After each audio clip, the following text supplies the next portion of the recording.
अरे विठ्ठलाचा वारकरी विधानसभेचे मानकरी शरद रामकृष्ण मंडळी सकाळी 22-23 गेला आपल्याला हजर गाडीत बसला मी काय शांत बसलो दादा म्हणलं कुठे दादा म्हणलं आपला चुपाट्यावर सुलतानपूरला जाऊन पोहोचायचं सुलतानपूरवाल्याने नाथखुळा नियोजन केलं म्हटलं सुरुवातच दिवसाची अशी आहे का शेवट तर नाथखुळाच होणार तुषार बाहून ते रस्त्याला उभी म्हणली ना दादांना वावळल्याशिवाय गाडी पुढे जाणार नाही मग काय निमगाव सावामध्ये येऊन पोहोचलो नाथ दादाने तालुक्याचा असा विकास केला ना दादांचं नाव ऐकतात लोकांची पळत सुटातात नुसती दादाला दादा कुठं झालो थांबा थांबा दादाला पटकन गाडी टाकली लगेच साकुरी जाऊन गाडी साकुरीवाल्यांचं काटा नियोजन ब्लास्टर बिस्टर डीजे बीजे फुलं बिलं मोकार धिंगाणा अंदोरा साकुरीवाल्यांना राम राम करून आम्ही डायरेक्ट पारगाव गावठला पारगावकर कोणला ऐकायचं का मोकार डीजे बीजे त्यांनी मोकार धिंगाणा दादा ना आल्या पहिलं खांद्यावर घेतलं मोठी मिरवणूक पारगाव मधून डायरेक्ट मंगरुळवाल्यांचा नाद नाही हो डायरेक्ट घोडे बिडे मोकार धिंगाणा मंगरुळवाल्यांना म्हटलं चला आता सवसन झाली तुम्हाला राम राम ठोकितो लगेच खालचा दाब वरचा दाब डायरेक्ट रानवाळ्यात एंट्री रानवाळ्यातून डायरेक्ट बेल्यात एंट्री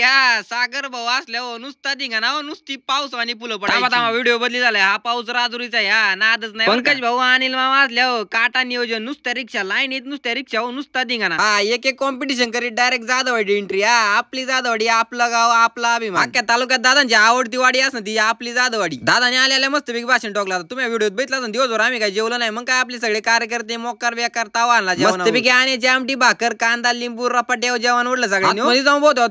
दादा जेवाय बसले म्हटलं साई दादा आठवतो का नाही दादा म्हटलं जेवला तू म्हटलं मी जेवलो मग काय दादा मोकार